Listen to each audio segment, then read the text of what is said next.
എല്ലാവർക്കും നമസ്കാരം. പൃഥ്വി വ്ലോഗ്സിലേക്ക് സ്വാഗതം.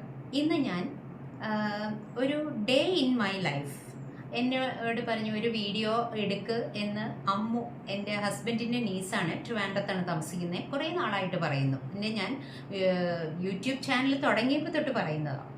പക്ഷേ എനിക്കിതുവരെ കാണിക്കാൻ പറ്റില്ല. അപ്പം ഞാൻ പറഞ്ഞു നോക്കട്ടെ, ചെയ്യാം എന്ന് പറഞ്ഞു. അപ്പം ഇന്ന് ഞാൻ വിചാരിച്ചു ഉച്ച വരെയുള്ള കാര്യങ്ങൾ, എൻ്റെ ആക്ടിവിറ്റീസ് എന്തൊക്കെയാണ് എന്നുള്ളത് നിങ്ങളെ കാണിക്കാമെന്ന് വിചാരിച്ചു. അപ്പോൾ രാവിലെ ഞാൻ മോർണിംഗ് വാക്കിന് പോകുന്നത് തൊട്ട് ഉച്ചയ്ക്ക് എൻ്റെ കുക്കിംഗ് ഒക്കെ കഴിയുന്നത് വരെയുള്ളത് എടുത്തിട്ടുണ്ട്. അപ്പോൾ എനിക്ക് ഗസ്റ്റും ഉണ്ട്. അപ്പോൾ ഞാൻ അവർ കുറച്ച് വൈകിയേ വരത്തുള്ളൂ. അപ്പോൾ അതെല്ലാം പ്രിപ്പയർ ചെയ്ത് വെച്ച് കഴിഞ്ഞ് അത്രയും ഉള്ള വീഡിയോ നമുക്ക് എടുക്കാം എന്ന് വിചാരിച്ചു. അതെല്ലാം റെഡിയാക്കി വെച്ചിട്ടുണ്ട്. അപ്പോൾ അത് നിങ്ങളെ കാണിക്കാമെന്ന് വിചാരിച്ചു.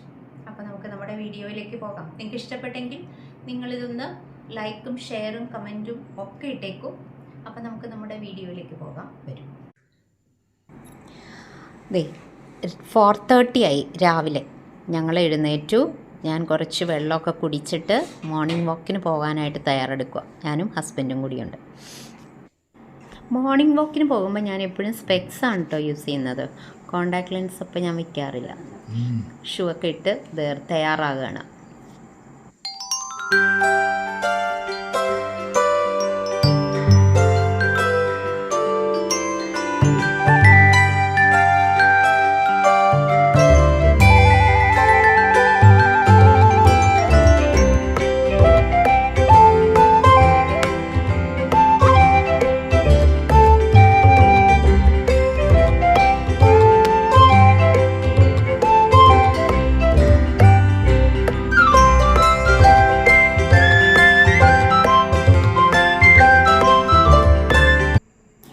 റെഡിയായി. ഇനിയും വീടൊക്കെ പൂട്ടി പുറത്തേക്ക് ഇറങ്ങാൻ പോവുകയാണ്.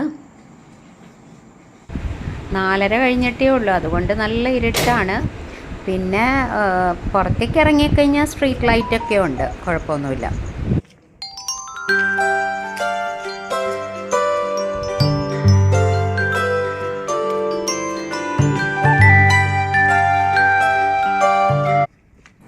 സാധാരണ ഞങ്ങളൊരു 4-5 കിലോമീറ്റർ നടക്കാറുണ്ട്. 1 അവർ എടുക്കും എന്തായാലും.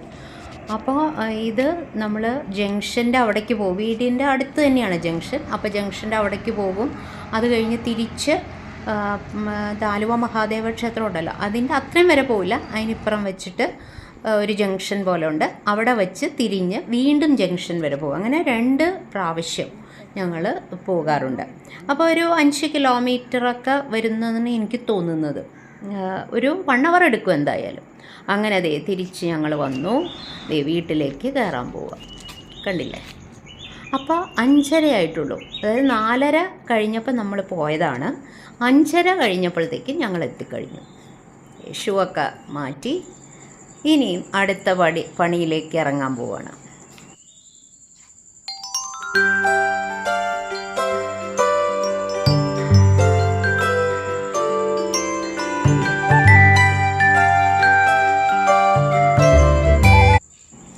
ചില ദിവസങ്ങളിൽ രാവിലെ വന്നു കഴിഞ്ഞാൽ ഉടനെ തന്നെ ഞാൻ കുളിച്ചിട്ടാണ് പിന്നെ ബാക്കിയുള്ള പണികളൊക്കെ ചെയ്യുന്നത്. പക്ഷേ ചില ദിവസങ്ങളിൽ നടന്നു കഴിഞ്ഞ് വന്ന ഉടനെ തന്നെ കിച്ചണിൽ കയറിയിട്ട് അത്യാവശ്യമുള്ള കോഫിയും അതൊക്കെ ഉണ്ടാക്കിയിട്ടേ പിന്നെ കുളിക്കാൻ പോവുള്ളൂ. അപ്പോൾ ഇന്ന് ഞാനിപ്പം നേരെ കുളിച്ചിട്ട് വിളക്കൊക്കെ കൊളുത്തി അത് കഴിഞ്ഞിട്ടാണ് കിച്ചണിലേക്ക് വന്നേക്കുന്നത്.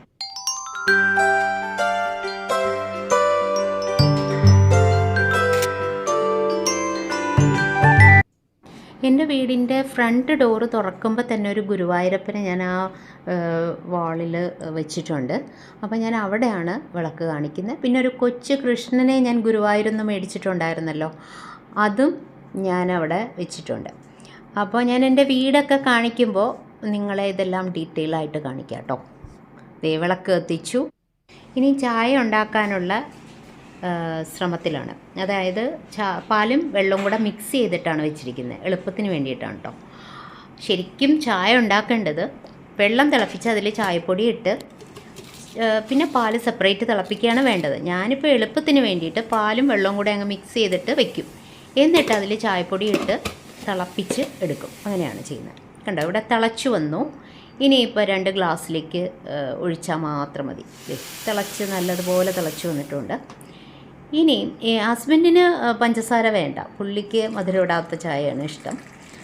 പിന്നെ ഞാൻ ബ്രൗൺ ഷുഗറാണ് ഇട്ടിരിക്കുന്നത്, ആ ഷുഗറാണ് ഞാൻ യൂസ് ചെയ്യുന്നത്. അപ്പോൾ 2 പേർക്കും ചായ എടുത്തു.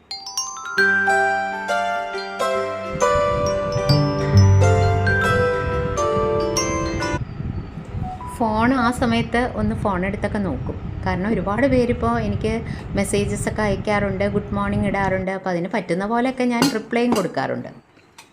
ഇന്നത്തെ ബ്രേക്ക്ഫാസ്റ്റ് എനിക്ക് ഇഡലിക്കാണ് ഞാൻ മാവൊക്കെ ഉണ്ടാക്കി വെച്ചിരിക്കുന്നത്. അപ്പോൾ ഇഡലി ഉണ്ടാക്കണം. പിന്നെ അതിന് സാധാരണ ഞാൻ ഇഡലിക്ക് സാമ്പാറാണ് ഉണ്ടാക്കുന്നത്.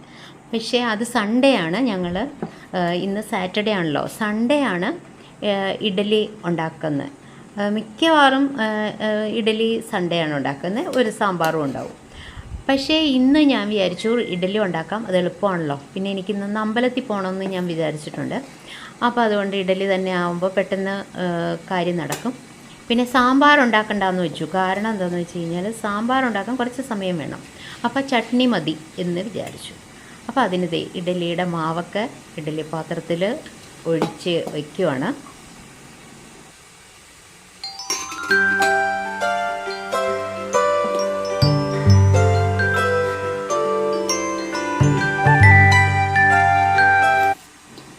ഇവിടെ ഇഡലി പാത്രത്തിൽ ഞാൻ ഇഡലി ഒക്കെ സെറ്റാക്കി വെച്ചിട്ട് ഒരു 8 തൊട്ട് 10 മിനിറ്റ് വരെ സ്റ്റൗ ഒരു മീഡിയം ഫ്ലെയിമിലിടും. അത് കഴിഞ്ഞിട്ട് ഓഫ് ചെയ്ത് വയ്ക്കും. കറക്റ്റായിരിക്കും ആ സമയം. ഒരു 10 മിനിറ്റൊന്നും വേണ്ട, 8 മിനിറ്റ് കൊണ്ട് തന്നെയൊക്കെ റെഡിയായി വരും. അപ്പോൾ ഇഡലി നല്ല സെറ്റായിട്ടൊക്കെ ഇരിപ്പുണ്ടാവും.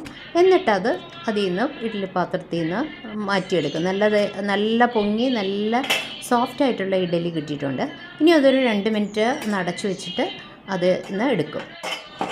ഞാൻ കിച്ചണിൽ ജോലി ചെയ്തുകൊണ്ടിരിക്കുമ്പോൾ തന്നെ ഞാൻ മൊബൈലിൽ വിഷ്ണു സഹസ്രനാമവും പിന്നെ അത് കഴിഞ്ഞിട്ട് ധന്വന്തരി സുപ്രഭാതവും വയ്ക്കും. അതാണ് ഈ കേൾക്കുന്നത്. ഇനിയും ചട്നിയാണ് ഉണ്ടാക്കുന്നത്. അപ്പോൾ ഞാനിതിനകത്ത് ഒരു 1/2 കപ്പ് തേങ്ങ എടുത്തിട്ടുണ്ട്. എരിവുള്ള മുളക് പൊടി ഒരു 1/2 ടീസ്പൂൺ എടുത്തിട്ടുണ്ട്. ഇഞ്ചി, പിന്നെ ഉള്ളി, ചെറിയ ഉള്ളി 2 എണ്ണം. ഇത്രയും കൂടിയാണ് അരയ്ക്കുന്നത്. കുറച്ച് ഉപ്പ് ഇട്ട് കൊടുത്തിട്ടുണ്ട്. അത് നല്ലതുപോലെ അരച്ച് റെഡിയാക്കി വയ്ക്കും. ഈ സമയം കൊണ്ട് തന്നെ നമ്മുടെ ഇഡ്ഡലി റെഡിയായി വന്നു. ദേ കണ്ടില്ലേ, നല്ല സോഫ്റ്റായിട്ടുള്ള ഇഡ്ഡലിയാണ്. അത് റെഡിയാക്കി അതവിടെ മാറ്റി വയ്ക്കും.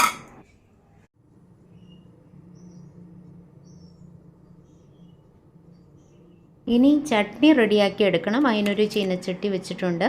വെളിച്ചെണ്ണ ഒഴിച്ചു കൊടുത്തു. പിന്നെ അതിലേക്ക് കടുകും ചുമന്ന മുളകും കറിവേപ്പിലയാണ് ഇടുന്നത്.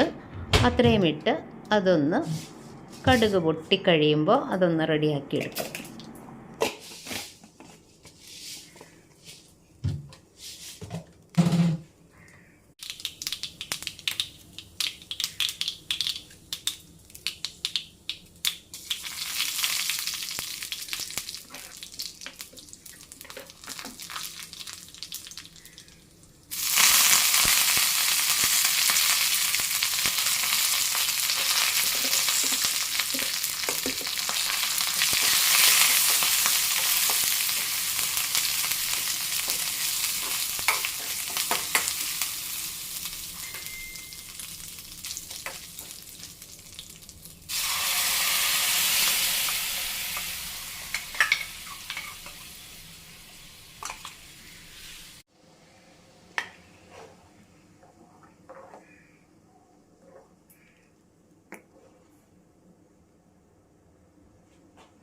അങ്ങനെ ചട്നിയും റെഡിയായി. ഗ്യാസ് ഓഫ് ചെയ്ത് വെച്ചു. അപ്പോൾ ബ്രേക്ക്ഫാസ്റ്റിനുള്ള എല്ലാം റെഡി ആയിട്ടുണ്ട്. അമ്പലത്തിൽ പോകാൻ റെഡിയായി. അമ്പലത്തിലേക്ക് പോകാനായിട്ട് റെഡിയായി ഇറങ്ങാൻ പോവുകയാണ്.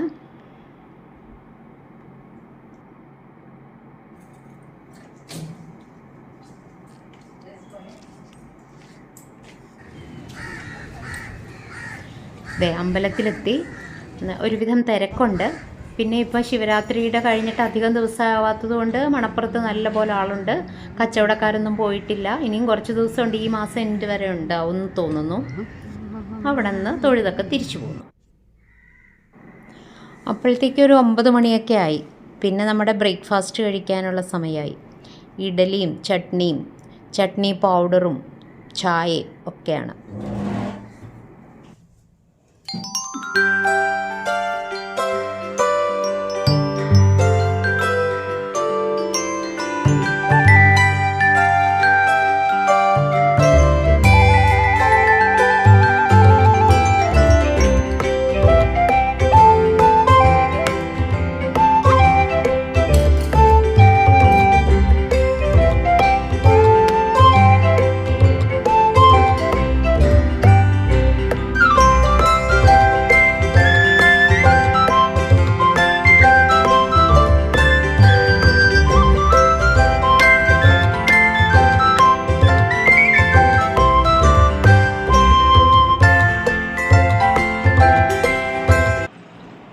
ഹസ്ബൻഡ് അപ്പോഴത്തേക്കും ഓഫീസിൽ പോകാനൊക്കെ റെഡിയായി സ്റ്റാർട്ടാവാൻ പോവുകയാണ്. ഇനി അടുത്ത പരിപാടി എൻ്റെ യൂഷ്വൽ ഇതെന്താണെന്ന് വെച്ചാൽ ഞാൻ കുറച്ച് സമയം ഇരുന്ന് നാമം ചെല്ലലൊക്കെ ഉണ്ട്. രാവിലെ എനിക്കതിന് സമയം കിട്ടുള്ളൂ. ഹസ്ബൻഡ് പോയി കഴിഞ്ഞാൽ പിന്നെ ഞാൻ ഇവിടെ ഇരുന്ന് കുറേ സമയം ഒരു 1 hour നാമം ചെല്ലൽ. അത് കഴിഞ്ഞിട്ടേ പിന്നെ ഞാൻ കിച്ചണിൽ കയറാറുള്ളൂ സാധാരണ. അപ്പം വീഡിയോ ഒക്കെ എടുക്കാനുണ്ടെങ്കിലും അത് കഴിഞ്ഞിട്ടേ ഞാൻ സാധാരണഗതിയിൽ ഒരു 10:30 കഴിഞ്ഞിട്ടേ 11 മണിയോടെ കൂടിയൊക്കെ ഞാൻ സാധാരണ കിച്ചണിലേക്ക് കയറാറുള്ളൂ. കണ്ടോ, ഇത് എൻ്റെ കുറേ നാമങ്ങളൊക്കെ ഉണ്ട്. ലളിതാ സഹസ്രനാമവും വിഷ്ണു സഹസ്രനാമവും ഒക്കെ ഞാൻ ജപിക്കും. ഭഗവത്ഗീത ഇതെല്ലാം കഴിഞ്ഞിട്ടേ ഞാൻ കിച്ചണിലേക്കുള്ള പരിപാടിക്ക് തുടങ്ങുള്ളൂ.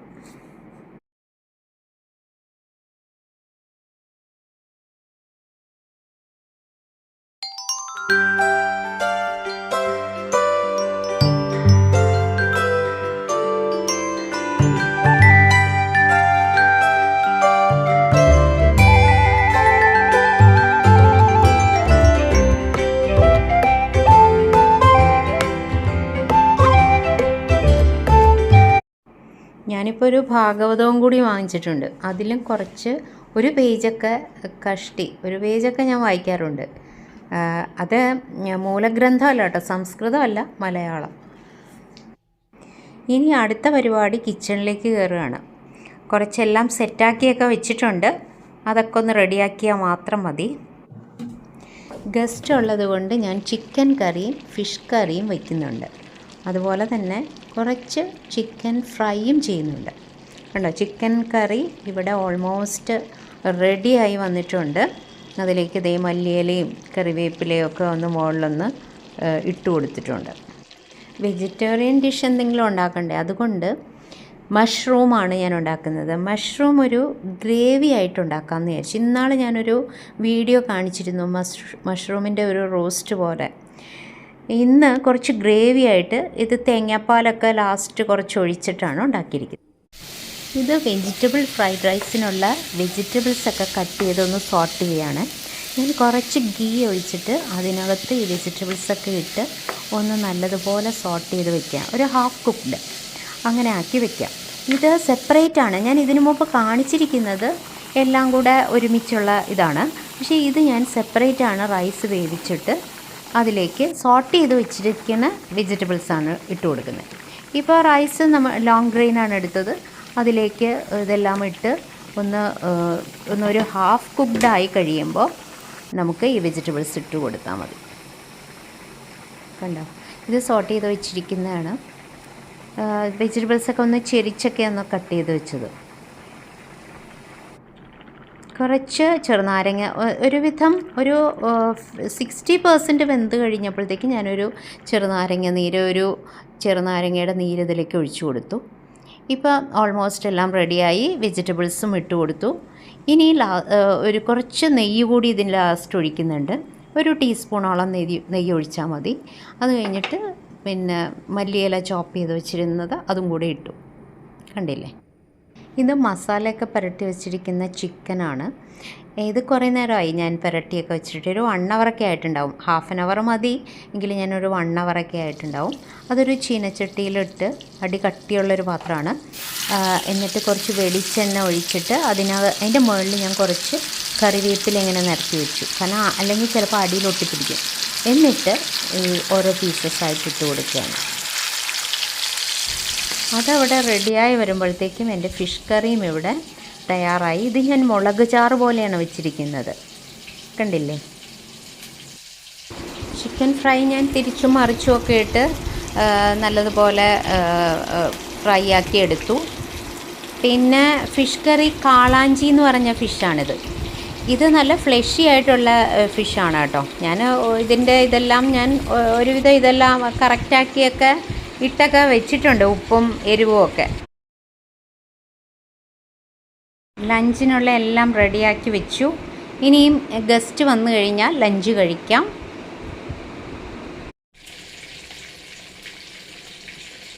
എൻ്റെ വീഡിയോ നിങ്ങൾക്ക് ഇഷ്ടപ്പെട്ടോ? ഇഷ്ടപ്പെട്ട് കാണുമെന്ന് ഞാൻ വിചാരിക്കുന്നു. അപ്പോൾ അടുത്ത വീഡിയോയിൽ നമുക്ക് വീണ്ടും കാണാം. Thank you for watching. By.